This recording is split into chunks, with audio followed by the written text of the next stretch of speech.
Hello everyone, welcome to पवन वाग academy. I am Ankita, your friend.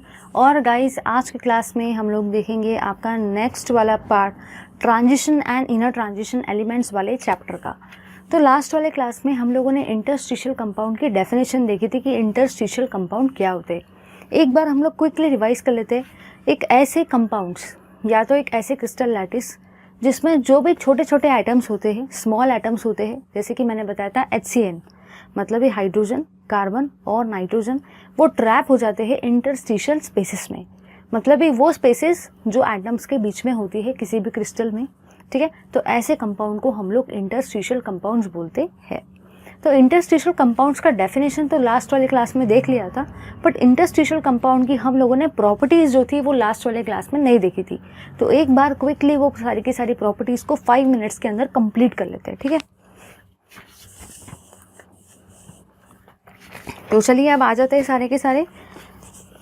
मेरी आप सबसे रिक्वेस्ट है कि सारे के सारे students page number 174 state board के टेक्स्ट बुक 12th स्टैंडर्ड के इसमें आ जाओ, ठीक है। वहाँ पे हम लोग एक बार थरोली देख लेते हैं सारी की सारी प्रॉपर्टीज़ को इंटरस्टिशियल कंपाउंड की। सबसे पहली प्रॉपर्टी कहती है they are hard and good conductors of heat and electricity. मतलब उनका कहना यह है कि जो भी आपके इंटरस्टिशियल कंपाउंड्स है, ठीक है, वो बहुत अच्छे गुड कंडक्टर्स होते हैं हीट और इलेक्ट्रिसिटी के, और साइड बाय साइड वो बहुत ज़्यादा हार्ड बन जाते हैं। अब दिमाग में क्वेश्चन आता है कि इंटरस्टिशियल कंपाउंड हार्ड कैसे बन रहे हैं। तो आप लोग ही मुझे बताओ, सपोज ये कोई भी क्रिस्टल है, ठीक है, इसमें ये सारे के सारे एटम्स है। अब मैंने कुछ भी नहीं किया, मैंने क्या किया, इसी क्रिस्टल को एज इट इज़ ले लिया जिसमें सारे के सारे एटम्स तो थे। अब आप लोग ही मुझे बताओ, यहाँ पे कुछ छोटे छोटे कार्बन, हाइड्रोजन, नाइट्रोजन के भी एटम्स आ गए इंटरस्टिशियल कंपाउंड में। ध्यान देना, ध्यान से बताना, यहाँ पे ये स्पेस खाली है, ठीक है।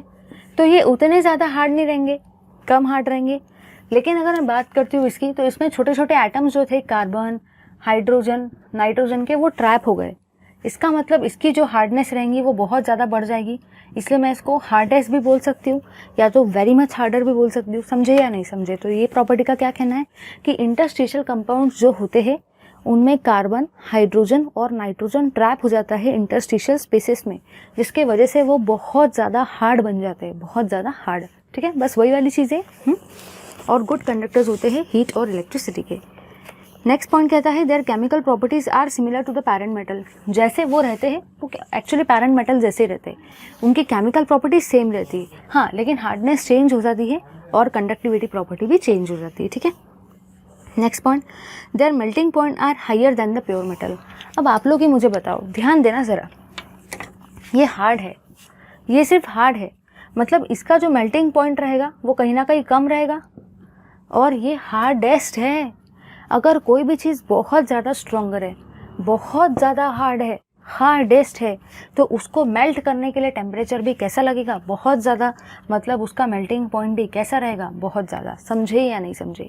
तो पहला प्रॉपर्टी मैंने क्या बताया कि जो भी आपके इंटरस्टिशियल कंपाउंड रहते हैं, जैसे कि उसमें कार्बन, हाइड्रोजन, नाइट्रोजन, छोटे छोटे एलिमेंट इंटरस्टिशियल स्पेसेस में चले जाते हैं, ट्रैप हो जाते हैं। ये कंपाउंड बहुत ज़्यादा हार्ड बन जाता है क्योंकि छोटे छोटे एटम्स आ गए। पहले ये तो थे ही, और साइड बाय साइड और बहुत सारे एटम्स आ गए, मतलब वो बहुत ज़्यादा हार्ड बन गया, हार्ड बन गया भाई, ठीक है। अब कोई भी चीज़ अगर बहुत ज़्यादा हार्ड है, ठीक है, बहुत ज़्यादा हार्ड है, तो उसको मेल्ट करने के लिए टेम्परेचर भी ज़्यादा लगेगा, दिस इज़ वेरी ऑब्वियस। उसका मेल्टिंग पॉइंट भी कैसा रहेगा, ज़्यादा, ठीक है भाई। चलो नेक्स्ट प्रॉपर्टी को देखते हैं।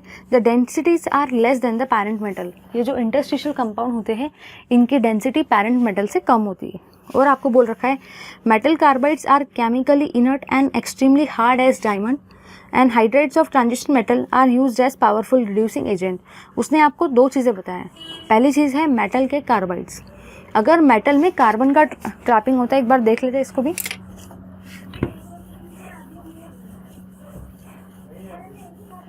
देखो ये क्या बोलना चाहता है, वो आपको ये बोलना चाहता है कि सपोज मैंने कोई भी एक मेटल लिया, इस मेटल के अंदर कार्बन का ट्रैपिंग हो रहा है, सपोज कार्बन ट्रैप हो रहा है, तो इसका नाम क्या रहेगा, मेटल कार्बाइड। इसका नाम क्या रहेगा, मेटल का कार्बाइड। सपोज अगर मैंने एक मेटल लिया और इस मेटल के अंदर अगर सपोज मैं हाइड्रोजन को ट्रैप कर रही हूँ, हाइड्रोजन को अगर मैं ट्रैप कर रही हूँ, तो according to the principle of common sense, जब मेटल के अंदर कार्बन को ट्रैप किया तो उसका नाम था मेटल का कार्बाइड। अब मेटल के अंदर हाइड्रोजन को ट्रैप किया तो उसका नाम क्या रहेगा, मेटल का हाइड्राइड। तो मैं क्या लिखूंगी यहाँ पे, मेटल हाइड्राइड। समझे या नहीं समझे? चलो भाई ये तो क्लियर हो गया। अब आगे बढ़ने का है। अब आप लोग ही मुझे बताओ, इसके अंदर कार्बन का ट्रैपिंग हुआ है भाई, कार्बन का। कार्बन किसका एलोट्रोप होता है, डायमंड का। मतलब ये जो मेटल का कार्बाइड है ना, very hard, same similar to diamond, बहुत ज़्यादा हार्ड है डायमंड के जैसे। देखो भाई ये रट्टा नहीं मानना है, सिमिलरली वेरी ऑब्वियस है। अगर मेटल के अंदर कार्बन का ट्रैपिंग होता है तो नाम रहता है मेटल कार्बाइड। अगर मेटल के अंदर हाइड्रोजन का ट्रैपिंग होता है तो नाम रहता है मेटल हाइड्राइड। अब यहाँ पे कार्बन का ट्रैपिंग हो रहा है, कार्बन का एलोट्रोप क्या होता है, डायमंड। मतलब ये जो मेटल का कार्बाइड है ये डायमंड जितना स्ट्रॉन्ग होता है, हार्ड होता है, ठीक है। फिर आपने यहाँ पे ये देखा कि जो मेटल के हाइड्राइड्स होते हैं ये हम लोग यूज़ करते हैं एज अ रिड्यूसिंग एजेंट। अलग अलग रिडक्शन रिएक्शंस करवाने के लिए इस एजेंट का यूज़ किया जाता है, मतलब ये एज अ रिड्यूसिंग एजेंट इसको यूज़ करते हैं, ठीक है। तो ये सारी प्रॉपर्टीज़ थी आपकी इंटरस्टिशियल कंपाउंड्स की। तो अब हम लोग मूव करेंगे अपनी नेक्स्ट प्रॉपर्टी की तरफ, ट्रांजिशन मेटल एज अलॉय। तो देखते हैं लास्ट प्रॉपर्टी को, जो कि है आपकी atomic property transition series element की, जिसका नाम है formation of various transition metal alloys. तो चलिए देखते हैं उस पार्ट को। उससे पहले ले लो इसका स्क्रीनशॉट। चलिए तो आफ्टर दिस अब लोग मूव करते हैं इंटरस्टिशियल कंपाउंड को। लास्ट वाली क्लास में डेफिनेशन देखा था और समझा था डायग्राम की हेल्प से। अभी हम लोगों ने उसकी सारी की सारी प्रॉपर्टीज़ देखी और अब हम लोग देखेंगे फॉर्मेशन ऑफ अलॉय को। तो चलिए देखते हैं फॉर्मेशन ऑफ अलॉय को। सबसे पहले मैं अलॉय की डेफिनेशन बताऊंगी, ठीक है।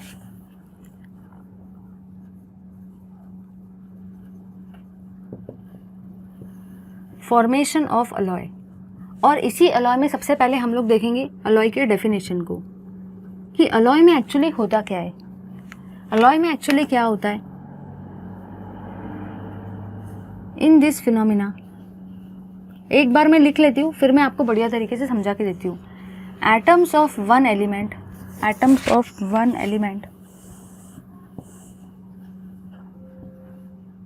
आर डिस्ट्रीब्यूटेड randomly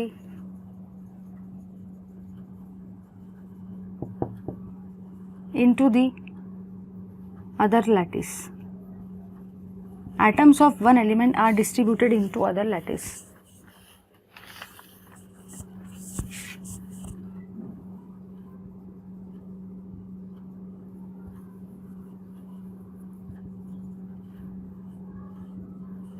ठीक है, इसको समझा के देती हूँ, लेकिन उससे पहले इसके टाइप भी देख लेते हैं, क्योंकि एक बार अगर इन्फॉर्मेशन रहेगी ना तो पढ़ने में मज़ा आएगा, अदरवाइज प्रॉब्लम जाती है। फर्स्ट टाइप आपका रहता है फेरस अलॉय। फर्स्ट टाइप क्या रहता है, फेरस अलॉय। और सेकंड टाइप आपका रहता है नॉन फेरस अलॉय। आप सबको ये बात बहुत अच्छे से पता है कि अगर एक है फेरस तो दूसरा क्या रहेगा, फेरस का उल्टा, मतलब ये क्या रहेगा, नॉन फेरस। इनके भी डेफिनेशन को एक बार लिख लेते हैं, फिर कंबाइनली सबको समझते हैं क्लब करके। In this case atoms of one element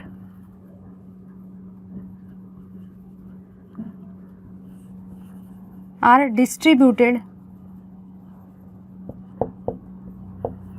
randomly into the atoms of iron metal। इसका भी डेफिनेशन एक बार मैं लिख देती हूँ। इन this case atoms of transition metal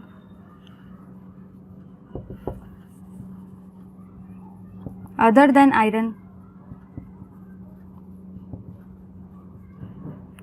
mixes up with the atoms of non-transition element।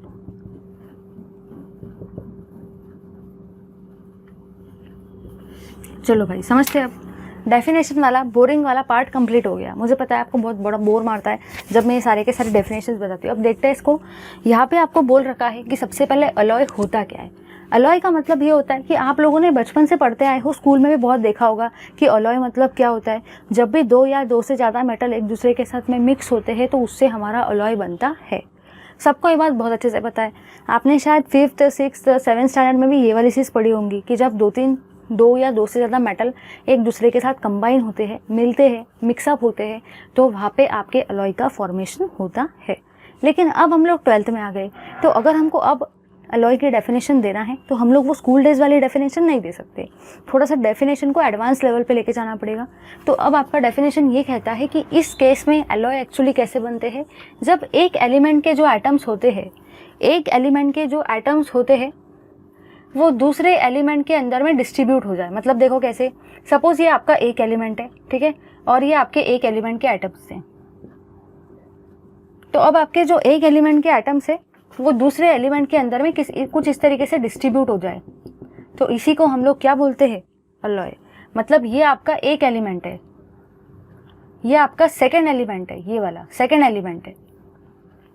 तो अगर आपको अभी अलॉय को डिफाइन करना है तो अब बचपन वाली डेफिनेशन मत देना कि जब दो या दो से ज़्यादा मेटल बनते हैं तो अलॉय बनता है, मेटल मिलते हैं तो अलॉय बनता है। ये डेफिनेशन स्कूल वाली थी भाई, अभी थोड़ी देंगे।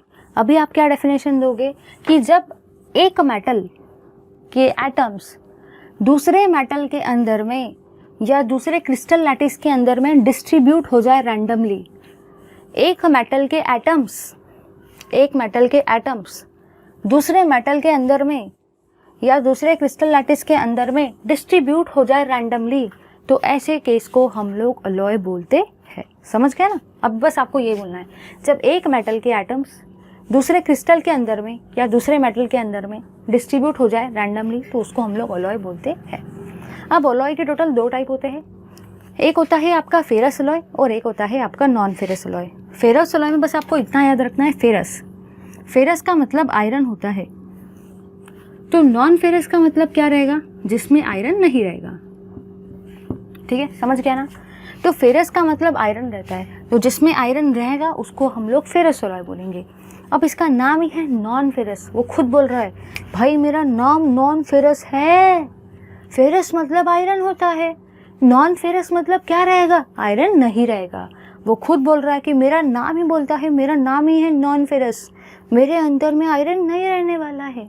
तो बस वही वाली चीज़ है कि वहाँ पे आपका आयरन एब्सेंट रहेगा। ठीक है, चलो यहाँ पे आ जाओ। यहाँ पे इसका डेफिनेशन अगर देना है तो कैसे देंगे, इन this case atoms of one element, एक एलिमेंट के जो एटम्स है वो डिस्ट्रीब्यूट होते हैं randomly into the atoms of iron metal. बहुत काम की चीज़ है कि एक एलिमेंट के जो एटम्स है वो डिस्ट्रीब्यूट तो होंगे, बट किसके अंदर में डिस्ट्रीब्यूट होने वाले हैं, आयरन मेटल के अंदर में।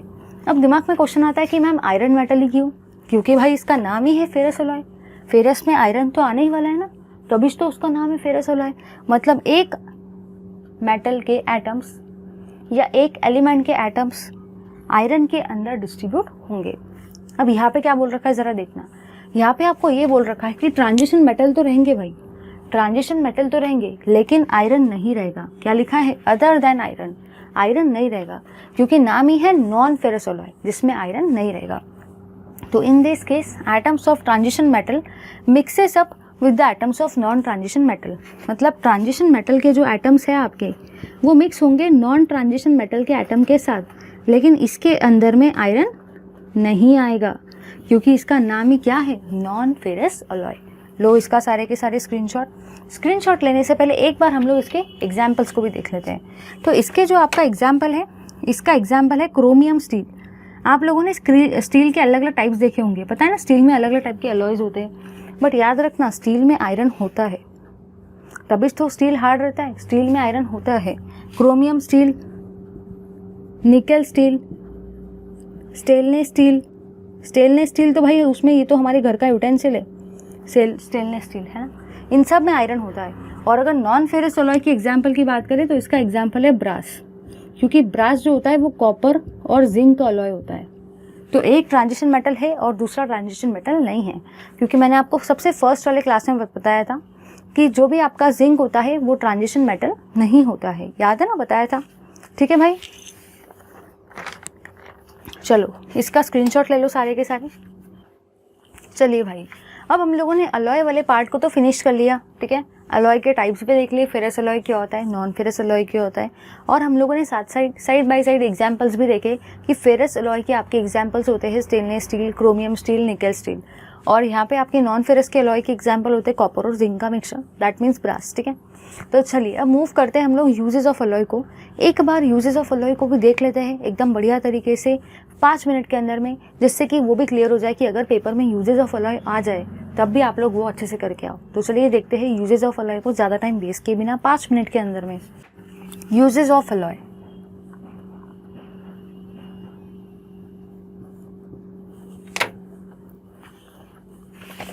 जो आपका यूजेस ऑफ अलॉय है सारे के सारे आ जाएंगे पेज नंबर 175 पर। टेक्स्ट बुक के आपके नॉर्मल 12th के जो स्टेट बोर्ड का टेक्स्ट बुक है, पेज नंबर 175 पे सारे के सारे आएंगे, क्योंकि अब हम लोग देखने वाले हैं यूजेस ऑफ अलॉय को। सबसे पहले बोल रखा है कि ब्रॉन्ज जो होता है वो अलॉय होता है कॉपर और टिन का। वो काफ़ी ज़्यादा टफ होता है, स्ट्रॉन्ग होता है एंड करोजन रेजिस्टेंट होता है। It is use for making statues, medals and trophies. सबसे पहली और सबसे काम की बात आपको याद रखना है कि अगर मैं बात करती हूँ ब्रास की, क्योंकि ये बहुत सारे पेपर्स में आता है, एनडीए, एमएसटी, सीटी, कभी कभी पूछ लिया जाता है कि ब्रास किसका किसका अलॉय है। फिर आपको ये भी पूछ लिया जाता है ब्रॉन्ज किसका अलॉय है। आपको ये भी पूछ लिया जाता है नाइक्रोम किसका अलॉय है। आपको ये भी पूछ लिया जाता है क्यूपरा निकल किसका अलॉय है। ठीक है, ये आपको सारी की सारी चीज़ें आनी चाहिए। ठीक है, चलिए जो भी आपका ब्रॉन्ज होता है उसमें आता है कॉपर एंड टिन। ठीक है, लिख देती हूँ मैं एक बार। जो भी आपका ब्रास आता है उसमें आता है कॉपर एंड जिंक।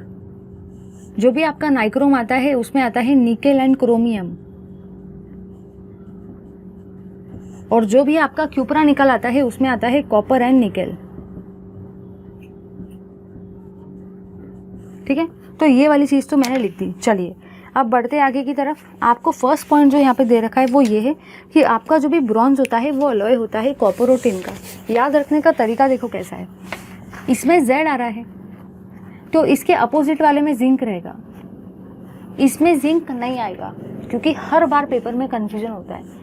अगर आपको मैंने पेपर में पूछ लिया एमसीक्यू में कि ब्रॉन्ज किसका अलॉय है, तो आपको बड़ा कन्फ्यूजन होगा कॉपर और जिंक का है या कॉपर और टिन का है, बड़ा कन्फ्यूजन होता है। लेकिन आपको याद रखना है कि इसमें Zn आता है, इसमें Z आता है, मतलब इसका मतलब इसमें जिंक नहीं आएगा। यही इसको बेस्ट ट्रिक है याद रखने की।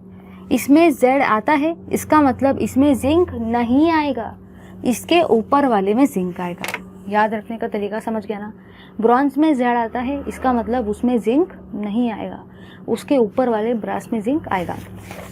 यहाँ पे आपको ये बोल रखा है कि ब्रॉन्ज जो होता है वो कॉपर और टिन का अलॉय तो है। ठीक है, वो आपको करोजन रेजिस्टेंट होता है, स्ट्रॉन्ग होता है, और उसको स्टैचूज बनाने के लिए, मेडल्स बनाने के लिए और ट्रॉफीज बनाने के लिए। आप लोगों ने देखा होगा अपने घर में जब भगवान घर होता है वहाँ पे कृष्ण भगवान की मूर्ति वगैरह भी होती है, वो भी ब्रॉन्ज की बनी हुई होती है, स्टैचूज भी बने होते हैं। और अगर आपने देखा होगा जैसे कि फर्स्ट जो जीतता है, फर्स्ट विनर जो होता है उसको गोल्ड मेडल मिलता है, सेकेंड विनर को सिल्वर मेडल मिलता है और थर्ड विनर को ब्रॉन्ज मेडल मिलता है। हो सकता है आपके पास में होगा भी, तो वो ब्रॉन्ज मेडल से तो बना हुआ है ना। ठीक है, ब्रॉन्ज अलॉय से बना है वो ब्रॉन्ज मेडल। नेक्स्ट क्यूपरा निकल। क्यूपरा निकल क्या होता है? क्यूपरा निकल देखो देखने में ही समझ में आता है, क्यूपरा मतलब कॉपर और निकल मतलब निकल। तो क्यूपरा निकल जो अलॉय है वो कॉपर और निकल से बनता है। ठीक है, वो बहुत सारे मशीन के पार्ट्स बनाने के लिए यूज़ किया जाता है। ठीक है, शिप्स बनाने के लिए, शिप्स में जो भी अलग अलग मशीन्स होते हैं इंजिन्स बनाने के लिए, उसमें भी उसका यूज़ होता है। नेक्स्ट है आपका स्टेनलेस स्टील। स्टेनलेस स्टील आपको कंस्ट्रक्शन में तो यूज़ होता ही है, side by side stainless steel अपने घर में जो भी यूटेंसिल्स है किचन में उसके लिए भी यूज़ किया जाता है। Next nichrome. नाइक्रोम क्या होता है? नाइक्रोम अलॉय होता है निकेल और क्रोमियम का। कैसे याद रखोगे? देखो नाइक्रोम में Na आ रहा है, इस Na का मतलब निकल होता है और इस क्रोम का मतलब क्या रहेगा? क्रोमियम। तो नाइक्रोम जो होता है वो निकेल और क्रोमियम का अलॉय है। ठीक है, गैस टरबाइन के इंजन बनाने के लिए यूज़ किया जाता है। नेक्स्ट होते हैं आपके टिटानियम के अलॉयस, जिसमें टिटानियम मेटल का यूज़ किया जाता है, जिसको हम लोग यूज़ करते हैं fire proof bulk heads, fire proof jackets, fire proof bulk heads बनाने के लिए हम लोग उसको यूज़ करते हैं टिटानियम अलॉयस को। ठीक है, उसी के बाद में हाई स्पीड फ्लाइट जो होती है ना आपकी, हाई स्पीड वाली फ्लाइट बनाने के लिए भी टिटानियम अलॉयस का यूज़ किया जाता है। ठीक है, चलिए यहाँ पे आपके सारे के सारे यूजेस ऑफ अलॉय कंप्लीट होते हैं। अब हम लोग स्टार्ट करेंगे the most awaited portion of this part, the most awaited portion of this chapter, the most favorite question of examiner from this chapter, which comes from compounds of manganese and compounds of chromium. compounds of manganese और compounds of chromium जो होते हैं, yes guys, ये बहुत ज़्यादा important होते हैं। यहाँ से हर साल पेपर में एक रिएक्शन आता है, हर साल पेपर में एक रिएक्शन आता है, आइदर मैन्युफैक्चरिंग वाले से आता है या तो केमिकल प्रॉपर्टीज से आता है। बहुत ज़्यादा आसान है ये रिएक्शंस, दिखने में बड़ी डिफ़िकल्ट लगती है। कुछ स्टूडेंट्स तो पूरे चैप्टर पढ़ के जाते हैं बट ये वाला रिएक्शन छोड़ देते हैं। उनको लगता है कि कंपाउंड्स ऑफ मैग्नीज और कंपाउंड्स ऑफ क्रोमियम कौन पढ़ेगा, इतने सारे रिएक्शन किसको याद रहेंगे। लेकिन आप लोग मुझे बताओ, अगर इस चैप्टर से यहाँ से एक रिएक्शन आती है तो पढ़ना बनता है ना? बिल्कुल बनता है भाई। तो चलिए अब ज़्यादा टाइम वेस्ट किए बिना देखेंगे हम लोग सारे के सारे कंपाउंड्स ऑफ मैग्नीज और क्रोमियम को, उनकी सारी के सारी मेथड ऑफ प्रिपरेशन को और केमिकल प्रॉपर्टीज़ को विथ इट्स यूजेस। तो चलिए देखते हैं ज़्यादा टाइम वेस्ट किए बिना। चलिए गाइज, अब कंपाउंड्स ऑफ क्रोमियम और मैग्नीज को मुझे स्टार्ट तो करना है, लेकिन उससे पहले I just have the idea, मतलब मुझे एक आइडिया होना चाहिए कि किस तरीके से क्या क्या केमिकल प्रॉपर्टीज़ हमको डिस्कस करना है, क्या क्या मेथड ऑफ प्रिपरेशन हमको डिस्कस करना है, कौन से कंपाउंड्स हमको डिस्कस करना है, क्या यूजेस डिस्कस करना है या नहीं करना है। एक ओवरऑल आइडिया चाहिए, क्योंकि पढ़ना तो सही बात है लेकिन पगले जैसे अगर पढ़ रहे विदाउट एनी डायरेक्शन तो कोई मतलब नहीं है ना। अगर हम लोग डायरेक्टिवली पढ़ते हैं, डायरेक्टिवली पढ़ना in the sense I just mean to say कि अगर हमको पता चल जाए कि हमको कौन से रिएक्शंस पढ़ने हैं, कितना पार्ट हमको कवर करना है, तो पढ़ने में काफ़ी ज़्यादा मज़ा आता है। ठीक है ना? तो इसी को बोलते हैं डायरेक्टिव टाइप ऑफ रीडिंग। तो चलिए देखते हैं सबसे पहले एक चार्ट को। उस चार्ट पे मैं आपको बताऊंगी कि एक्चुअली हम लोग क्या क्या डिस्कस करने वाले हैं और फिर हम लोग वो सारी चीज़ें डिस्कस करेंगे। मैं आपको गारंटी देती हूँ कि जितने भी कंपाउंड्स हैं मैग्नीज के और क्रोमियम के, वो हम लोग आज के क्लास में पूरे कंप्लीट करेंगे। रिएक्शंस तो आप बिल्कुल ही टेंशन मत लो, इतने बढ़िया तरीके से आपको रिएक्शन बताने वाली हूँ ना, सारी की सारी रिएक्शन डायरेक्ट दिमाग के अंदर घुसेगी, ऊपर से कुछ भी नहीं जाएगा। तो चलिए देखते हैं उस चीज़ को एकदम बढ़िया ट्रिक्स के साथ में। तो सबसे पहले हमको देखना है compounds of manganese and chromium. Manganese और क्रोमियम के हमको कंपाउंड्स को देखना है। ठीक है, तो जो आपका मैग्नीज का कंपाउंड यहाँ पे हम लोग देखने वाले हैं और यहाँ पे हम लोग देखेंगे क्रोमियम का। मैग्नीज से जो कंपाउंड मिलने वाला है वो रहेगा आपका KMnO4। ठीक है, और क्रोमियम से जो आपका कंपाउंड रहने वाला है वो रहेगा K2Cr2O7। ठीक है, KMnO4 का नाम होता है पोटेशियम परमैंगनेट। Potassium permanganate. और जो भी आपका K2Cr2O7 होता है इसी का नाम होता है पोटेशियम डाइक्रोमेट।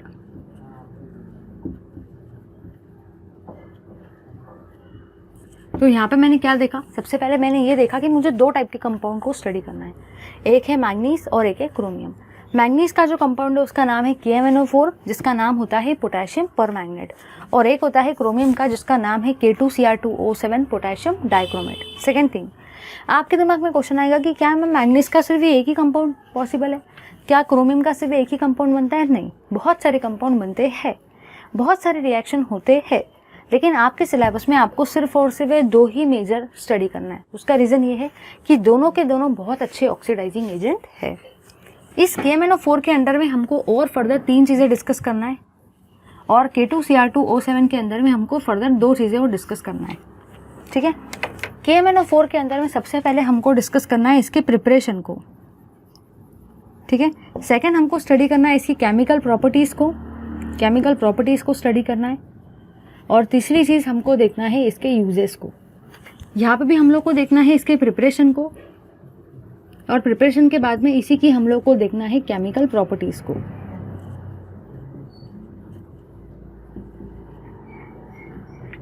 ठीक है, तो एक क्लियरली मुझे आइडिया मिल गया कि सबसे पहले मुझे मैग्नीज को देखना है, क्रोमियम को देखना है। मैग्नीज में KMnO4 आएगा, क्रोमियम में K2Cr2O7 आएगा, और इसमें 3 चीज़ों को डिस्कस करना है और इसमें 2 ही चीज़ों को डिस्कस करना है। ठीक है, अब यहाँ पे प्रिपरेशन में आपको फर्दर 2 वे से प्रिपरेशन को स्टडी करना है। एक रहेगा आपका केमिकल ऑक्सीडेशन और एक रहेगा आपका इलेक्ट्रोलिटिक ऑक्सीडेशन। एक रहेगा केमिकल ऑक्सीडेशन जो आपको डिस्कस करना है, और सेकंड रहेगा आपका इलेक्ट्रोलिटिक ऑक्सीडेशन।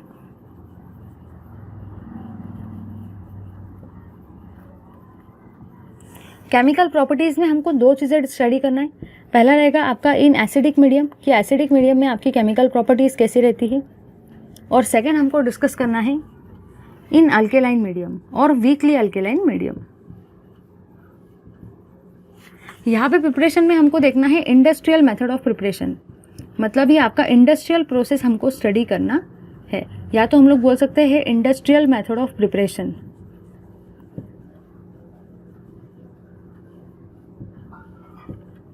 ये आपका इन एसिडिक मीडियम रहेगा।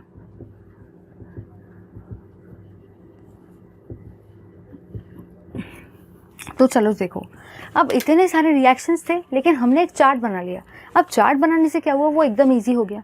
तो मेरी आप सबसे रिक्वेस्ट है कि अगर आप सपोज बायोलॉजी को पढ़ रहे हो या आप फिज़िक्स को पढ़ रहे हो तो उसमें भी सारी चीज़ें बहुत ज़्यादा इजी है। आपको लगता होगा कि फ़िज़िक्स बहुत डिफ़िकल्ट है या और कोई सब्जेक्ट बहुत ज़्यादा डिफ़िकल्ट है, डिफ़िकल्ट होगा, बट उस डिफ़िकल्ट को ईजी बनाना सब कुछ अपने हाथ में होता है। ईजी कैसे बनाएंगे, उसी चीज़ को फ्लो चार्ट के फॉर्म में बना लो। फ्लो चार्ट से आपको एक आइडिया मिल जाएगा कि हाँ भाई मुझे ये पढ़ना है, इसमें मुझे ये पढ़ना है, इसमें मुझे ये पढ़ना है, इसमें मुझे ये पढ़ना है। अगर आपको ये आइडिया मिल गया तो फिर आप रिएक्शंस को आराम से पढ़ सकते हो, क्योंकि आपको एक आइडिया मिल गया है कि किसके अंदर में आपको क्या क्या देखना है। अगर ब्लाइंडली पगले जैसे पढ़ रहे हैं कि हाँ भाई इसमें अब ये आया, ठीक है, इसमें ये आया, इसमें ये, तो कुछ समझ में नहीं आएगा। समझ में नहीं आएगा कि क्या डायरेक्शन में चल रहा है पढ़ाई, किसके अंदर क्या आ रहा है, क्या कर रहा है, कुछ नहीं समझता है। लेकिन आप समझ में आ रहा है ना, लो भाई सारे के सारे इसका स्क्रीनशॉट, ये चीज़ बुक में नहीं दी है, इसका स्क्रीनशॉट लेंगे सारे के सारे स्टूडेंट्स। चलिए, तो एज़ पर द चार्ट सबसे पहले हम लोग देखेंगे मैंगनीज और उसके कंपाउंड को, ये सारे के सारे रिएक्शन स्टडी करेंगे। उसके बाद में हम लोग देखेंगे क्रोमियम और उसके रिएक्शन को। तो चलिए ज़्यादा टाइम वेस्ट किए बिना सबसे पहले देखते हैं मैंगनीज और उससे रिलेटेड सारे के सारे रिएक्शंस को, जो कि रहेंगे आपके रिलेटेड KMnO4 से। उसमें भी हम लोग देखेंगे प्रिपरेशन को। तो सबसे पहला है आपका मैंगनीज का कंपाउंड, और वही मैंगनीज का कंपाउंड जो हम लोग स्टडी कर रहे हैं उसका नाम है KMnO4, ठीक है, पोटेशियम परमैंगनेट। इसमें हम लोग देख रहे हैं इसके मेथड ऑफ प्रिपरेशन को, इसमें देख रहे हैं हम लोग इसके प्रिपरेशन को कि KMnO4 को प्रिपेयर कैसे करना है। प्रिपरेशन में भी हम लोग फर्स्ट टाइप देख रहे हैं, आपका फर्स्ट टाइप है केमिकल ऑक्सीडेशन। मतलब ही हम लोग देखने वाले हैं कि किस तरीके से केमिकल ऑक्सीडेशन मेथड की हेल्प से हम लोग अपने KMnO4 को प्रिपेयर कर सकते हैं। ज़रा ध्यान देना, रिएक्शन बहुत इजी लगेंगी अगर एक बार सब कुछ समझ गया जो मैंने लिखा है वो। अब भाई कुछ तो रट्टा मानना ही पड़ेगा, क्योंकि कंसेप्ट प्लस रट्टा मतलब ही आपका केमिस्ट्री होता है, ठीक है। देखो ज़रा, सबसे पहले मैं लूँगी MnO2 को, उसके अंदर मैं डालूँगी KOH को, उसके अंदर मैं डालूँगी KClO3 को, ठीक है। इससे क्या बनेगा, इससे आपका बनता है K2MnO4 प्लस KCl प्लस पानी। देख लेते हैं कैसे क्या बनेगा। सबसे पहली और सबसे काम की बात जो आपकी है वो ये है कि आपको KMnO4 चाहिए था, तो आपको MnO2 से क्या मिल रहा है, आपको MnO2 से मैंगनीज मिल रहा है, क्योंकि आपको KMnO4 चाहिए। मतलब जाहिर सी बात है भाई कि हमको ऑक्सीजन, मैंगनीज और पोटेशियम तीनों का जुगाड़ करना है, तभी जाके अपना KMnO4 बनेगा, ठीक है। तो सबसे पहले मुझे मैंगनीज चाहिए था, तो मैंगनीज मुझे MnO2 से मिल गया, ठीक है। अब मुझे पोटेशियम चाहिए, तो मुझे पोटेशियम कहाँ से मिलेगा, KOH से और KClO3 से, ठीक है। अब मुझे ऑक्सीजन चाहिए, तो ऑक्सीजन तो मुझे टोटल 4 ऑक्सीजन चाहिए ना, टोटल 4 चाहिए, तो एक ऑक्सीजन मुझे यहाँ से मिलेगा, 3 ऑक्सीजन मुझे यहाँ से मिलेंगे, ठीक है। अब आप लोग ये बोलोगे कि मैम यहाँ पे तो टोटल 4 ऑक्सीजन है और यहाँ पे तो बहुत सारे, तो भाई ये रिएक्शन बैलेंस नहीं है। मेरी आप सबसे रिक्वेस्ट है कि रिएक्शन को बैलेंस मत करते बैठो, क्योंकि उसमें टाइम बहुत वेस्ट हो जाता है और ऑर्गेनिक बहुत टाइम खाता है पेपर में, इसलिए रिएक्शन बैलेंस करते मत बैठना, ठीक है, कुछ फ़र्क नहीं पड़ता है। तो याद रखना है, सबसे पहले MnO2 लेंगे, उसमें KOH डालेंगे और KClO3 डालेंगे। ऐसा क्यों, क्योंकि मुझे KMnO4 बनाने के लिए मैंगनीज चाहिए जो मुझे MnO2 से मिलेगा, मुझे पोटेशियम चाहिए जो मुझे KOH और KClO3 से मिलेगा, ठीक है। इसका नाम होता है मैंगनीज डाइऑक्साइड, मैंगनीज डाइऑक्साइड। इसका नाम होता है कॉस्टिक पोटैश, उसी को हम लोग पोटेशियम हाइड्रोक्साइड भी बोलते हैं, और इसका नाम होता है पोटेशियम क्लोरेट, ठीक है। इसका नाम होता है पोटेशियम मैंगनेट,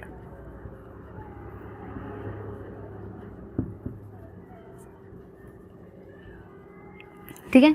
अब आप लोग ही मुझे बताओ, हमको प्रिपेयर KMnO4 करना था और अभी क्या बना है, K2MnO4।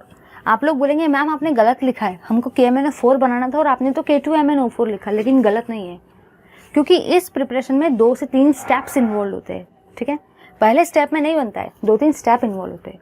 तो पहले क्या बना आपका K2MnO4, हमको बनाना क्या है KMnO4, पहले K2MnO4 बना। अब आगे बढ़ेंगे, तो K2MnO4 बनाना था तो क्या किया, सबसे पहले मैंने MnO2 को लिया, उसमें KOH को डाला और KClO3 को डाला।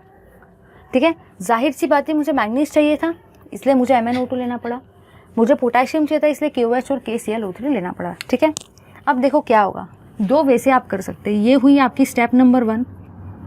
अब स्टेप नंबर 2 जो है ना उसमें 2 पार्ट है। आप स्टेप नंबर 2 दो वे से कर सकते हैं। ये पहला आपका स्टेप नंबर 2 है और ये सेकंड आपका स्टेप नंबर 2 है। स्टेप नंबर 2 को आप दोनों वे से कर सकते हैं। स्टेप नंबर 2 को पहले वे से हम लोग कर सकते हैं in acidic medium, sorry in neutral medium लेते हैं, इन न्यूट्रल मीडियम में भी हम लोग स्टेप नंबर 2 को कर सकते हैं, या तो हम लोग इन एसिडिक मीडियम भी स्टेप नंबर 2 को कर सकते हैं। एसिडिक मीडियम या न्यूट्रल मीडियम, दोनों में से कोई भी इसमें से हम लोग कर सकते हैं। ठीक है, चलो देखते हैं। न्यूट्रल मीडियम में हम लोग क्या करने वाले, हम लोग इस K2MnO4 को लेने वाले। सबसे पहले मैंने क्या लिया, K2MnO4 को, इसके अंदर में हम लोग डालते हैं CO2 को, और CO2 के साथ साथ ही हम लोग डालते हैं इसी के अंदर में पानी को। ठीक है, अब आप लोग ही मुझे बताओ, यहाँ पे CO2 के अंदर कोई एसिडिक मीडियम नहीं है, पानी के अंदर में भी कोई एसिडिक मीडियम नहीं है, इसलिए मैंने क्या लिखा है, न्यूट्रल मीडियम, क्योंकि कोई मीडियम नहीं है एसिडिक ना बेसिक, तो न्यूट्रल है।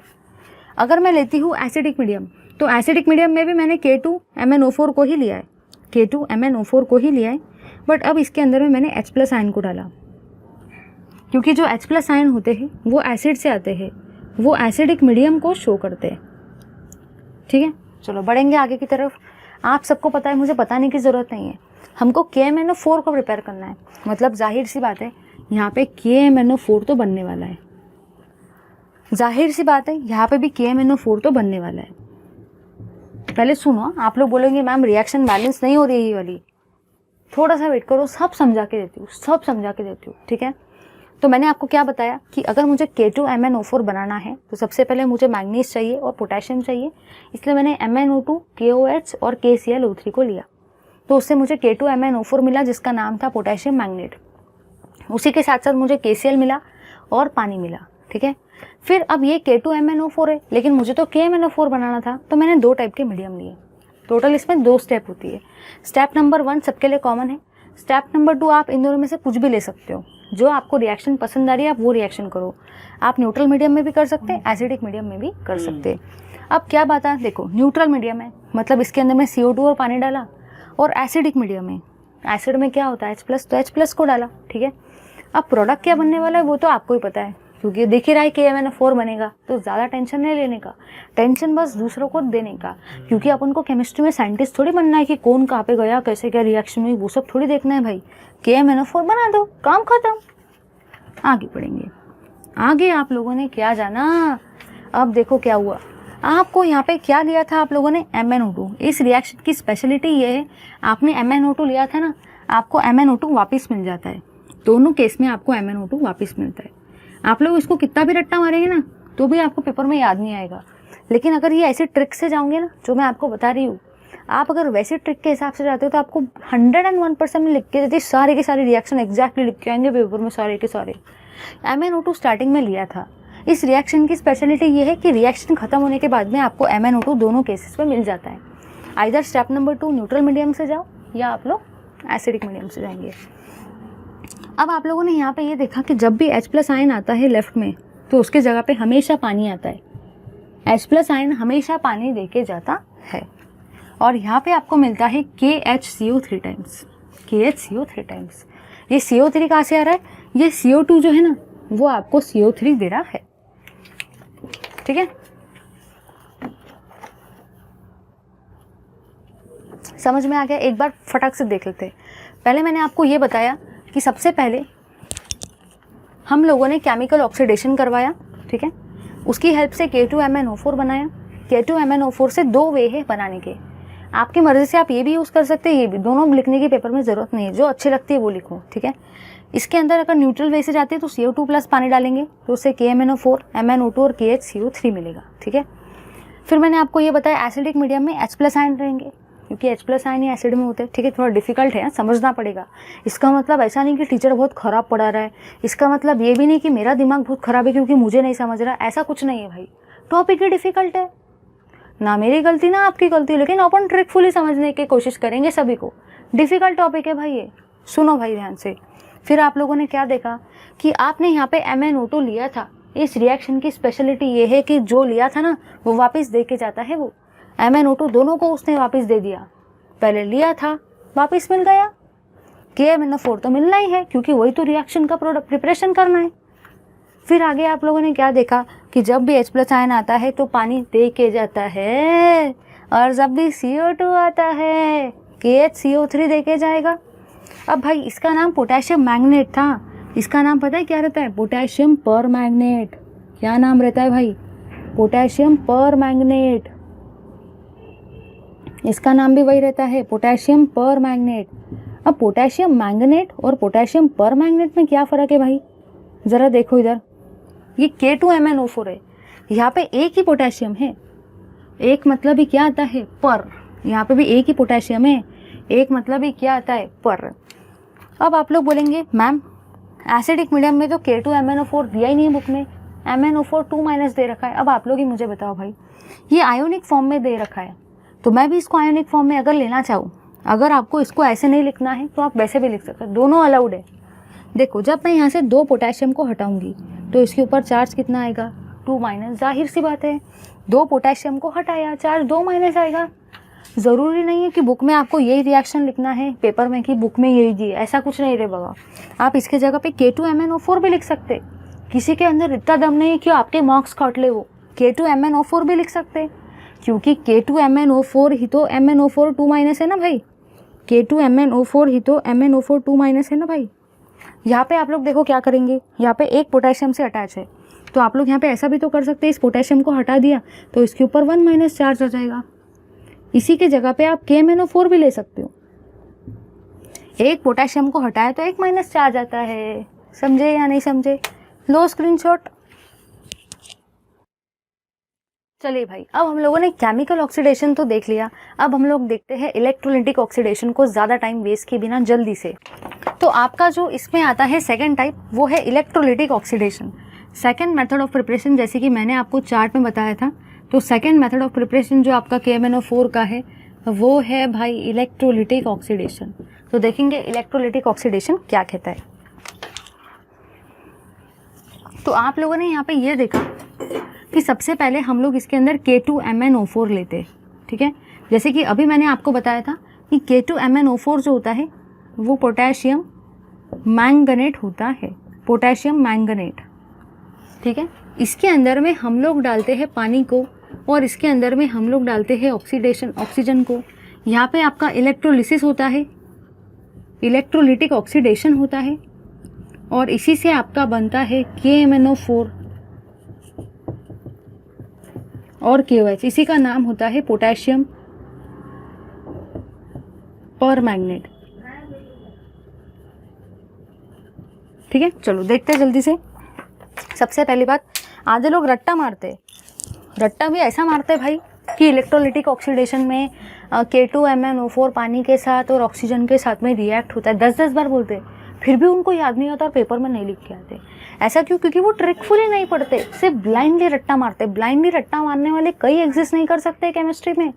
तो मैंने यहाँ पे क्या जाना, देखो भाई, इसका नाम ही है ऑक्सीडेशन।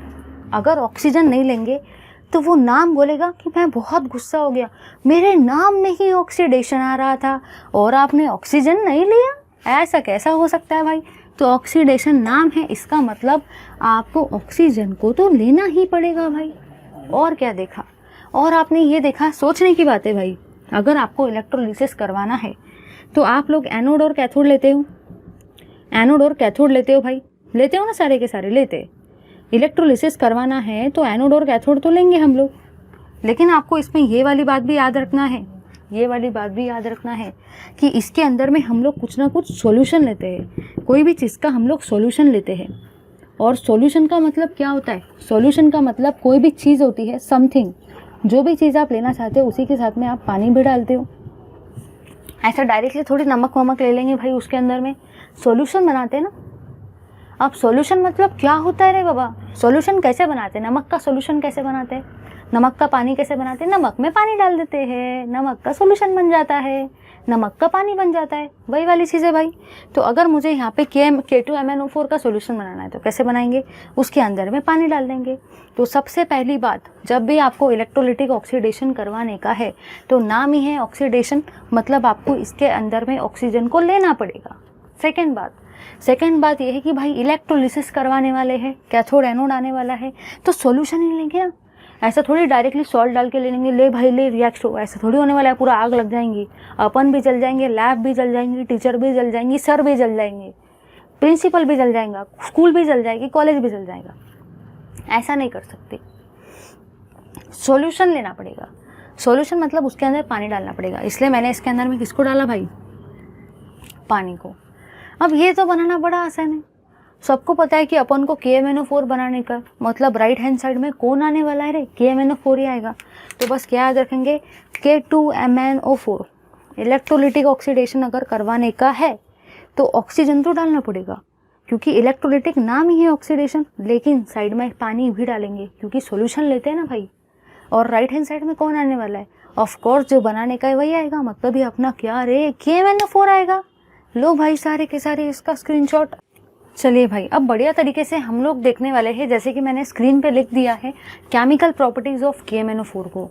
तो हम लोग केमिकल प्रॉपर्टीज़ ऑफ KMnO4 को दो तरीके से देखने वाले हैं। पहला रहेगा आपका एसिडिक मीडियम, सेकंड रहेगा आपका न्यूट्रल और वीकली अल्कलाइन मीडियम। याद रखना है कि अगर मेरी आप सबसे रिक्वेस्ट है कि अगर आप लोग सिर्फ ब्लाइंडली वीडियोस को देख रहे हो तो वीडियोस आपको उतना हेल्प नहीं करेगा, क्योंकि पेपर तक के हम लोग वो सारी चीज़ें भूल जाते हैं। तो मेरी आप सबसे रिक्वेस्ट है, एक हैबिट रखो रनिंग नोट्स बनाने का, ठीक है। कुछ स्टूडेंट्स ने कमेंट्स में डाला भी था कि मैम हम लोग रनिंग नोट्स बनाते हैं, वेरी गुड। अगर बाकी लोग नहीं बनाते तो वो लोग भी नोट्स बनाओ, क्योंकि बुक से पढ़ने से कुछ भी नहीं होने वाला। सीरियसली बता रही हूँ, बुक में ऐसे कंपैरेटिव फॉर्म में नहीं दे रखा है। अब मैं आपको एक गारंटी देती हूँ, ये सारे के सारे रिएक्शन सिर्फ आप लोग मुझे गिन के 7 to 8 मिनट दो। ये सारे के सारे रिएक्शन में मैं आपको इतना ट्रेन कर दूंगी ना कि आप लोग किसी और को भी रिएक्शन बढ़ाने लायक बन जाओगे। सिर्फ मुझे गिन के 7 to 8 मिनट दो, ऐसे तड़ाकेदार तरीके से ये सारे के सारे रिएक्शंस कराऊंगी ना, यू कर लेंगे यू। चलिए देखते हैं भाई इस रिएक्शन को। करने का क्या है भाई, करने का क्या है, यहाँ पे कुछ भी नहीं करने का है। देखो यहाँ पे सारे के सारे क्या करेंगे हम लोग क्या करने वाले हैं ना, देखते हैं भाई, देखते हैं हम लोग यहाँ पे क्या करने वाले। सबसे पहले एक फ्रेम लिख लेते हैं। ये फ्रेम ऐसा कुछ भी बुक में नहीं दे रखा है, बट मैं आपको बता रही हूँ। फ्रेम आपका ये है कि भाई आप लोग क्या करेंगे, सबसे पहले आप लोग लेंगे KMnO4 को। याद रखना है क्या है कि KMnO4 को ही हम लोग MnO4 1- भी लिखते हैं, ठीक है भाई। देखो कुछ डिफरेंस नहीं है, ये KMnO4 ही है। एक पोटेशियम को अगर हटा दिया तो एक नेगेटिव चार्ज आ जाएगा, एक पोटेशियम को अगर हटा दिया तो एक नेगेटिव चार्ज आ जाएगा। बस भाई वही वाली चीज़ें हम लोग यहाँ पे भी लेंगे MnO4 1- को, यहाँ पे भी लेंगे MnO4 1- को, ठीक है। इसके अंदर कुछ भी हम लोग, इसके अंदर में हम लोग डालेंगे H+ को, ठीक है। इसके अंदर में हम लोग डालेंगे पानी को, ठीक है। यहाँ पे कुछ भी आपका X एलिमेंट आएगा, कुछ भी यहाँ पे आपका X एलिमेंट आएगा, ठीक है। यहाँ पे भी कुछ भी आपका X एलिमेंट आएगा। यहाँ पे आपको एक प्रोडक्ट मिलेगा, यहाँ पे भी आपको एक प्रोडक्ट मिलेगा। यहाँ पे आपको जो प्रोडक्ट मिलता है उसका नाम होता है Mn+2 मिलता है, प्लस उसी के साथ साथ आपको यहाँ पे पानी मिलता है, प्लस उसी के साथ साथ आपको यहाँ पे कुछ ना कुछ Y मिलता है। यहाँ पे आपको, मुझे पता है दिमाग के ऊपर से आ रहा है, बट अभी सब समझ में आएगा। यहाँ पे आपको MnO2 मिलता है, उसी के साथ साथ यहाँ पे आपको OH- मिलता है, उसी के साथ साथ यहाँ पे आपको कुछ ना कुछ Y मिलता है। मतलब देखो, जिसको ये सारी की सारी रिएक्शन आ गई, जिसको ये फ्रेम आ गया ना भाई, जिसको ये वाला फ्रेम आ गया, ये वाला फ्रेम जिसको आ गया ना, वो ये रिएक्शन तो यू कर सकता है। जिसको ये वाला फ्रेम आ गया ना, वो ये रिएक्शन यू कर सकता है। और भाई this credit goes to me, क्योंकि मैंने ये रिएक्शन को आपके लिए फ्रेम करवाया है। दिस इज अंकिता स्ट्रिक, ठीक है। समझे या नहीं समझे, चलो बढ़ते हैं आगे की तरफ। अब देखेंगे हम लोग ये सारे के सारे रिएक्शंस को एकदम बढ़िया तरीके से। सबसे पहली बात, KMnO4 को ही हम लोग MnO4 1- भी लिख सकते हैं। एक पोटेशियम को हटा दिया तो एक माइनस चार्ज आ गया। फिर दिमाग में क्वेश्चन आता है, मैम ऐसा क्यों लिख रहे हैं, ऐसा क्यों नहीं। तो अरे भाई हम लोग सॉल्यूशन आयोनिक फॉर्म में ले रहे हैं ना, वो आयंस टूट जाते हैं। आ जाओ यहाँ पे। सबसे पहली बात, यहाँ पे H+ ही क्यों आया? क्योंकि उसका नाम ही है एसिडिक मीडियम, तो H+ तो रहेगा भाई। देखो ये चीज़ सेम रहेगी, MnO4 - H+ हर जगह पे सेम रहेगा, Mn2+ और पानी हर जगह पे सेम रहेगा कि कुछ ना कुछ X से Y बनेगा एसिडिक मीडियम में। बेसिक मीडियम में नाम ही है भाई बेसिक मीडियम, मतलब यहाँ पे क्या फॉर्म होने वाले हैं? OH- आयन, क्योंकि नाम ही क्या है? Basic medium. उसी के साथ साथ यहाँ पे बोल रखा है न्यूट्रल मीडियम। न्यूट्रल मतलब पानी। क्या बोल रखा है? इन न्यूट्रल और वीकली अल्केलाइन मीडियम। नाम ही बोल रहा है कि मेरे नाम में ही सब कुछ है, सिर्फ नाम में से जानने के लिए हमारे पास क्या चाहिए? ये चाहिए। तो न्यूट्रल मतलब पानी और वीकली अल्केलाइन मतलब OH- आयन। बाकी लेफ्ट साइड का सब कुछ सेम रहेगा, सिर्फ X चेंज होते जाएगा, Y चेंज होते जाएगा। यहाँ पर X चेंज होते जाएगा, Y चेंज होते जाएगा, बाकी सारी यहाँ पे सेम है, बाकी सारी यहाँ पे सेम है। चलो आ जाओ भाई, एज इट इज़ सबसे पहले देख के लिखेंगे। सबसे पहले क्या बोल रखा है आपको? MnO4 1-, क्योंकि ये भी पूरा का पूरा एसिडिक मीडियम में, ये पूरी की पूरी एसिडिक मीडियम में, ये पूरी की पूरी न्यूट्रल मीडियम में। सबसे पहले मैंने MnO4 1- को लिखा, इसमें H+ को डालेंगे, ठीक है। इससे क्या बनने वाला है देख लो, Mn2+ प्लस पानी। अब यहाँ पे कुछ ना कुछ बनेगा, ठीक है ना भाई, यहाँ पे कुछ ना कुछ बनेगा, जो भी बनेगा बनाएंगे हम लोग, टेंशन लेने का नहीं, बस देने का दूसरों को। आप लोग क्या करते हैं, हर तरफ अलग अलग रिएक्शन पढ़ते जाते, कितनी रिएक्शन याद रखोगे भाई? एग्जामिनर घुमाते जाता है, हम लोग घूमते जाते, अब नहीं घूमने दूंगी मैं किसी को। यहाँ पे फिर से वही वाली चीज़ लिखेंगे, MnO4 1- प्लस H+ प्लस कुछ ना कुछ मिलाएंगे, उससे क्या बनने वाला है? Mn2+ प्लस पानी प्लस कुछ ना कुछ बनेगा। नीचे आ जाओ, यहाँ पे भी ये भी रिएक्शन एसिडिक मीडियम में, MnO4 1- प्लस H+ प्लस कुछ ना कुछ मिलाएंगे, उससे क्या बनेगा? Mn+2 प्लस पानी प्लस कुछ ना कुछ बनेगा। नीचे आ जाओ, ये भी एसिडिक मीडियम में, क्योंकि एसिडिक मीडियम के कॉलम में है मतलब एसिडिक मीडियम में है।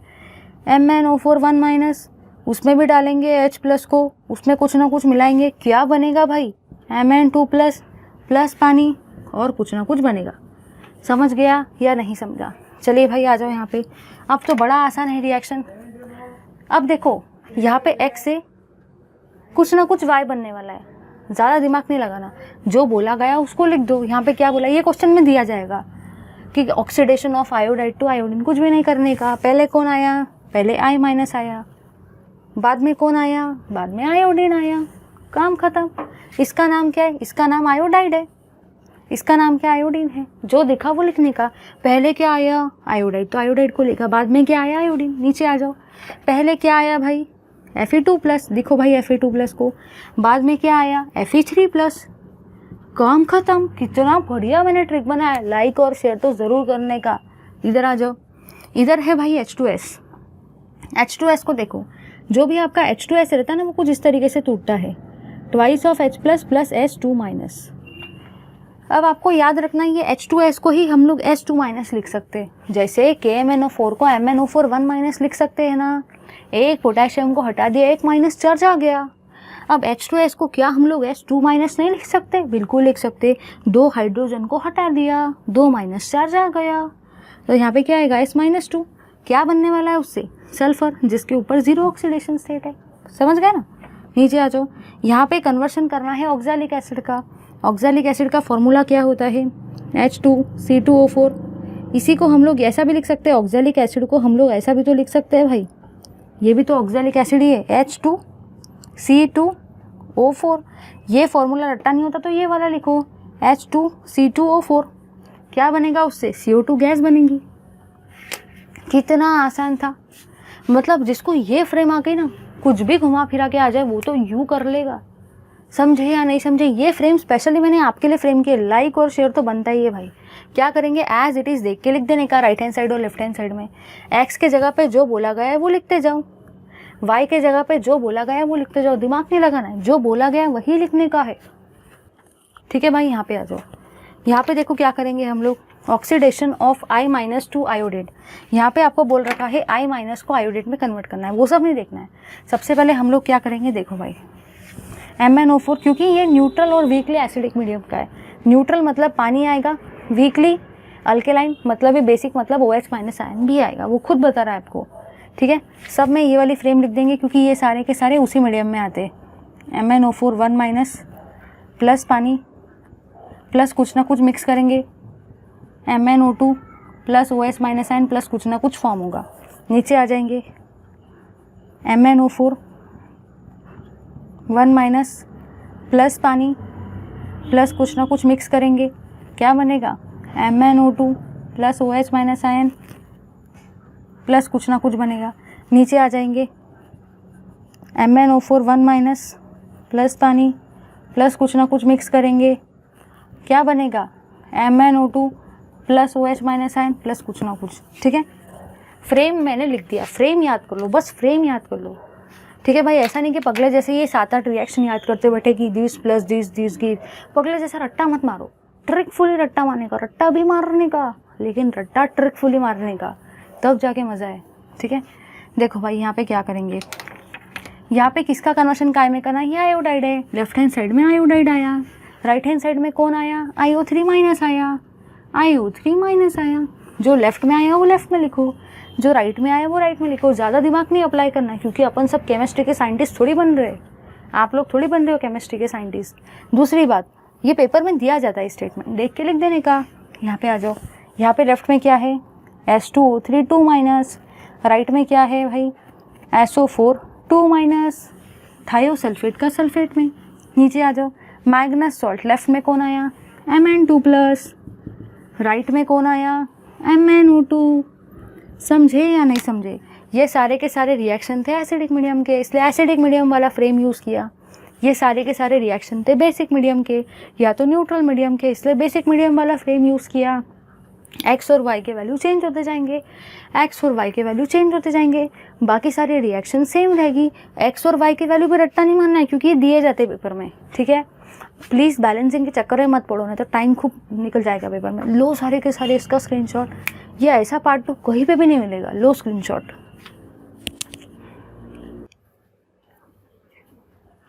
चलिए भाई, अब हम लोग देखते हैं यूजेस ऑफ KMnO4।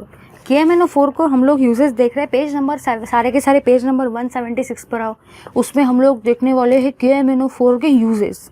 पहला यूज़ होता है एज एन एंटीसेप्टिक, मतलब जब भी हमको कुछ लग जाता है, कहीं पे वुंड हो जाता है, कहीं पे इंजरी हो जाता है, तो हम लोग KMnO4 से उस स्पेस को क्लीन करते हैं, मतलब वो एज अ एंटीसेप्टिक की तरह एक्ट करता है। ठीक है, for the unsaturation test in laboratory, unsaturation मतलब जो भी अल्कीन्स और अल्काइंस की टेस्ट होती है लेबोरेटरी में चेक करने के लिए, वो KMnO4 डाल के की जाती है। हम लोगों ने किया था, शायद आपने भी किया होगा। ठीक है, कलर चेंजेस के हिसाब से होता है। In volumetric analysis of reducing agent, अरे भाई देखा होगा ना, वो देखो ऐसा कुछ रहता है, पीपेट रहता है, ब्यूरेट रहता है, लैब में गए होंगे तो ज़रूर देखा होगा।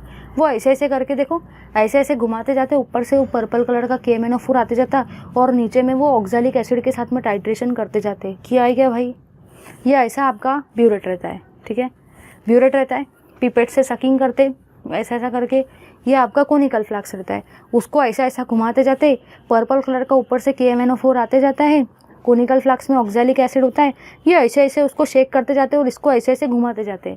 पता है ना, कलर चेंजेस नोट डाउन करते, वही तो है आपका वॉल्यूमेट्रिक एनालिसिस, किया होगा ना लेबोरेटरी में। ठीक है भाई, पूरा का पूरा ये हमारा एप्रॉन भी गंदा हो जाता है उसकी वजह से। फॉर डिटेक्टिंग हलाइड्स, हलाइड मतलब ये अपने सारे के सारे हेलोजेंस, फिरकल, बहाराइन, एंटी, fluorine, chlorine, bromine, iodine, astatine, इनके लिए भी यूज़ किया जाता है। और याद रखने का भाई, KMnO4 एक बहुत बढ़िया ऑक्सीडाइजिंग एजेंट है। क्यों ऑक्सीडाइजिंग एजेंट है, अभी तो देखिए सारे के सारे ऑक्सीडेशन ही तो रिएक्शन है। देखो भाई, ऑक्सीडेशन ऑक्सीडेशन ऑक्सीडेशन, ये सब ऑक्सीडेशन रिएक्शन है, मतलब आपका KMnO4 क्या है, ऑक्सीडाइजिंग एजेंट। अगर 2 यूजेस आ जाए, कौन से यूजेस बताएंगे। पहला यूज़ कि वो ऑक्सीडाइजिंग एजेंट की तरह यूज़ होता है। सेकेंड यूज़, अगर हमको कहीं भी लग जाती है तो वो एज ए एंटीसेप्टिक यूज़ होता है। पेपर में 2 यूज़ आते हैं, और 2 यूज़ आपके मर्जी से आपको लिखने पड़ता है। ऐसा नहीं कि पकड़े जैसे आप 3-4 लिखते बैठे, 2 पूछे 2 ही लिखो, ये तो एग्जामिनर की सरक जाती है, क्योंकि वो भी साइको होता है, उसकी सरक गई तो फिर पता है पेपर का क्या हाल होता है भाई। ठीक है, चलो बढ़ते हैं आगे की तरफ, K2Cr2O7 को देखते हैं। चलिए भाई, अब हम लोग मूव करेंगे अपने नेक्स्ट पार्ट की तरफ, जिसका नाम है प्रिपरेशन ऑफ K2Cr2O7। तो चलिए देखते हैं K2Cr2O7 को, जो कि है आपका क्रोमियम का कंपाउंड। देखते हैं इस पार्ट को। तो आपका नेक्स्ट है प्रिपरेशन ऑफ K2Cr2O7। हम लोग K2Cr2O7 को अभी स्टडी कर रहे हैं। तो भाई जो आपका K2Cr2O7 है ना, इसमें टोटल 3 स्टेप इन्वॉल्व होती है। सबसे पहले रहती है आपकी स्टेप नंबर 1, यही आपकी इंडस्ट्रियल मेथड भी होती है, यही आपकी इंडस्ट्रियल मेथड भी है प्रिपरेशन की, इसी को हम लोग इंडस्ट्रियल प्रोसेस भी बोलते हैं। ठीक है, तो हम लोग अभी किसको देख रहे हैं? हम लोग K2Cr2O7 को देख रहे हैं, जिसका नाम होता है पोटेशियम डाइक्रोमेट, जैसे कि मैंने आपको चार्ट में बताया था। इसमें सबसे पहले हम लोग देखेंगे स्टेप नंबर 1, ठीक है, फिर हम लोग देखेंगे स्टेप नंबर 2, फिर हम लोग देखेंगे स्टेप नंबर 3। अब जाहिर सी बात है भाई, इस मेथड को इंडस्ट्रियल मेथड भी बोला जाता है, इस मेथड को इंडस्ट्रियल प्रोसेस भी बोला जाता है। मतलब ये इंडस्ट्री में इसी मेथड से बनाया जाता है K2Cr2O7, मतलब ये आपका पोटेशियम डाइक्रोमेट, मतलब ये आपके क्रोमियम का इंपॉर्टेंट कंपाउंड। लेकिन अब जाहिर सी बात है इंडस्ट्रियल में बनाया जाता है, इंडस्ट्रियल मेथड है, मतलब कम से कम इसमें 3-4 स्टेप्स तो रहेगी ना। यस भाई रहेंगी। चलिए मूव करते हैं आगे की तरफ। हम लोग क्या करते हैं, हम लोग सबसे पहले लेंगे आपका FeOCr2O3, FeOCr2O3 लेंगे, जिसको हम लोग क्रोमाइट ओर बोलते हैं, जिसको हम लोग आयरन क्रोमाइट ओर बोलते हैं, आयरन क्रोमाइट ओर। ये भाई आपका आयरन क्रोमाइट ओर है FeOCr2O3। ठीक है, इसमें हम लोग डालते हैं आपका Na2CO3। कुछ पार्ट आपको थोड़ा सा रट्टा भी मानना पड़ेगा, जहाँ पे समझने लायक है भाई मैं वहाँ समझाऊंगी, बट ऐसा तो नहीं ना कि मैं सारा का सारा आपको समझा दूँ, ऐसा तो नहीं कर सकते अपन, कहीं पे रट्टा भी मानना पड़ता है। इसके अंदर में डालेंगे O2। भाई यहाँ से आपको पता है क्या बनता है, यहाँ से आपको मिलता है Na2CrO4, साइड बाय साइड आपको यहाँ पे मिलता है Fe2O3, साइड बाय साइड आपको यहाँ पे CO2 मिलता है। ठीक है, एक बार मैं रिएक्शन को लिख देती हूँ, फिर सब समझा के देती हूँ। फिर स्टेप नंबर 2 में आपने ये दिया Na2CrO4, इसमें हम लोग डालते हैं H2SO4, तो आपको यहाँ पे मिलता है Na2Cr2O7, साइड बाय साइड आपको यहाँ पे एक और चीज़ मिलती है Na2SO4H2O। ठीक है, फिर आप स्टेप नंबर 3 में इसको यूज़ करते हो, Na2Cr2O7 को एक बार लिख लेती हूँ क्योंकि लिंक नहीं टूटनी चाहिए, फिर मैं आपको समझा के देती हूँ। फिर इसके अंदर में डालते हैं हम लोग KCl को, और उससे आपका बनता है K2Cr2O7 प्लस आपका यहाँ पे बनता है NaCl। प्लस पानी तो बनेगा क्या? नहीं, प्लस पानी नहीं बनता है। चलिए अब समझ लेते हैं भाई इस चीज़ को हम लोग एकदम बढ़िया तरीके से। ठीक है, चलो देखते हैं। सबसे पहली बात हम लोगों ने यहाँ पे क्रोमाइट ओर लिया, स्टेप नंबर 1 क्रोमाइट ओर लेंगे। इसमें हम लोग डाल रहे हैं सोडियम बाइकार्बोनेट, इसी को हम लोग सोडियम कार्बोनेट भी बोलते हैं, इसी को क्या बोलते हैं? Sodium carbonate. ठीक है, ये हीटिंग के प्रेजेंस में रिएक्शन हो रही है। तो सबसे पहली बात हम लोगों ने क्या किया, सबसे पहले हम लोगों ने क्रोमाइट ओर लिया। ठीक है, अब क्रोमाइट ओर क्यों ले रहे हैं, दिमाग में क्वेश्चन आता है ना, क्यों क्रोमाइट ओर लूँ? अरे भाई मुझे K2Cr2O7 बनाने का है, भले वो स्टेप बाय स्टेप है, लेकिन मुझे क्रोमियम तो चाहिए ना, नहीं तो कैसे बनेगा? तो ये क्रोमियम मुझे कहाँ से मिलता है? क्रोमाइट ओर से, क्योंकि क्रोमियम ऐसा नहीं ला सकते भाई क्रोमियम चला, ऐसा नहीं कर सकते, वो अपने सुनने वाला थोड़ी है, अपन केमिस्ट थोड़ी है। तो ये जो K2Cr2O7 है, मुझे क्रोमियम चाहिए, क्रोमियम कहाँ से मिलेगा? FeOCr2O3 से, जिसका नाम आयरन क्रोमाइट ओर है। फिर इसके अंदर में मैं क्या डालने वाली हूँ? Na2CO3। ठीक है, और हम लोग डालते हैं ऑक्सीजन को।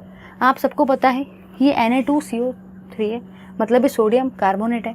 जब इसको हीटिंग करवाएंगे तो ये आपको CO2 गैस देता है। ये सबको पता है कि जब भी Na2CO3 को हम लोग लेते हैं, डीकार्बोक्सिलेशन भाई, हीटिंग करवाते हैं, ट्रायंगल मतलब हीटिंग होता है ना, डीकार्बोक्सिलेशन मतलब क्या? CO2 का रिमूवल होता है।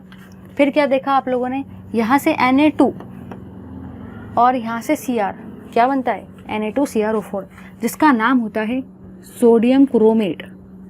इसका नाम क्या होता है? Sodium chromate. इसका नाम होता है आपका आयरन ऑक्साइड। ठीक है, नीचे आएंगे। स्टेप नंबर 2 में जो स्टेप नंबर 1 में बना उसको पकड़ के लाया, स्टेप नंबर 2 में स्टेप नंबर 1 में जो बना उसको पकड़ के लाया, उसके अंदर में H2SO4 डाला, तो यहाँ पे आपका क्या बनता है? Na2Cr2O7। अब दिमाग में क्वेश्चन आता है कि मैम Na2Cr2O7 एकदम अचानक से कैसे क्या बन गया? अरे भाई ज़्यादा कुछ नहीं किया, Na2CrO4 था, मुझे तो K2Cr2O7 बनाना है ना, मतलब पहले मुझे Cr2O7 वाला पार्ट तो लाना पड़ेगा ना, तभी तो मेरा K2Cr2O7 बनेगा ना। मतलब अगर मुझे K2Cr2O7 बनाना है तो सबसे पहले मुझे Cr2O7 वाला पार्ट लाना पड़ेगा, इसलिए पहले मैंने वो वाला पार्ट लाया। ठीक है भाई। अब इसका नाम पता है क्या होता है? इसका नाम होता है सोडियम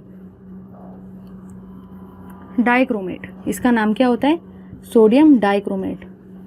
जब CrO4 था तो एक ही था, इसलिए मोनोक्रोमेट या तो क्रोमेट। अब Cr2 है, 2 क्रोमियम आए, इसलिए नाम क्या हुआ? डाइक्रोमेट। इसका नाम क्या रहेगा? Hydrated sodium sulphate. हाइड्रेटेड क्योंकि यहाँ पे पानी आ रहा है इसलिए हाइड्रेटेड, और ये क्या है आपका? Sodium sulphate. एक और बात आपको याद रखना है भाई, बुक में यहाँ पे ये गलत दे रखा है, करेक्ट करो सारे के सारे। बुक में ये पोर्शन गलत दे रखा है, सारे के सारे जाके करेक्ट करो। अगर वो गलत रिएक्शन पढ़ ले, पेपर में गलत लिख दिया तो क्या गड़बड़ी हो जाएगी भाई। अंडा मिलेगा, अंडा 0। करेक्ट करो सारे के सारे, गलत दे रखा है बुक में। ठीक है। फिर हम लोगों ने क्या किया? इसको एज इट इज लिया। अब जाहिर सी बात है मेरे पास में Na2Cr2O7 है, मुझे क्या चाहिए था? क्या मुझे ये बनाना है? नहीं रे बाबा, मुझे K2Cr2O7 बनाना है। मुझे K2Cr2O7 बनाना है मतलब मुझे इसके अंदर में क्या डालना पड़ेगा? रट्टा नहीं मारने का। मुझे इसके अंदर में क्या डालना पड़ेगा? मुझे K2Cr2O7 बनाना है। अब Cr2O7 मेरे पास है तो मुझे क्या चाहिए? मुझे K चाहिए, तो मैंने K लिया। लेकिन सिर्फ K लेने से काम हो जाएगा क्या? नहीं रे बाबा, क्योंकि इसका जुगाड़ तो K ने कर दिया, लेकिन ये है ना बेचारा, वो बोलेगा कि मेरे साथ किसकी दोस्ती होगी, मैं किसके साथ बॉन्ड बनाऊं, वो भी तो बेचारा रोएगा ना। तो ये Cr2O7 तो भाई K के साथ बनाएगा, इसीलिए मैंने K वाला कंपाउंड लिया क्योंकि मुझे K चाहिए। ठीक है ना। रट्टा नहीं मानेगा कि लास्ट स्टेप में KCl रट्टा रिएक्ट होगा, ऐसा रट्टा नहीं मानना रे बाबा। K2 चाहिए इसलिए K लेंगे, देखो ना उसमें आगे का बात। इस Na का भी तो जुगाड़ करना पड़ेगा ना, इसलिए मैंने Cl लिया ताकि ये Cl इस Na के साथ में फ्रेंडशिप करके NaCl बना ले। समझ गया ना। तो K ने Cr2O7 के साथ में क्या बनाया? K2Cr2O7, जिसका नाम है पोटेशियम डाइक्रोमेट। जिसका नाम क्या है भाई? Potassium dichromate. क्यों ऐसा? क्योंकि ये पोटेशियम है, K है पोटेशियम, अब Cr2 है, 2 है ना, इसलिए डाइक्रोमेट। KCl क्यों लिया? क्योंकि मुझे K चाहिए था। अब Cl क्यों लिया? क्योंकि इस Na का भी तो जुगाड़ करना पड़ेगा ना। सुनो, स्टेप नंबर 1, आयरन क्रोमाइड का और लेंगे FeOCr2O3, उसमें डालेंगे Na2CO3, उसमें डालेंगे ऑक्सीजन, हीटिंग करवाएंगे।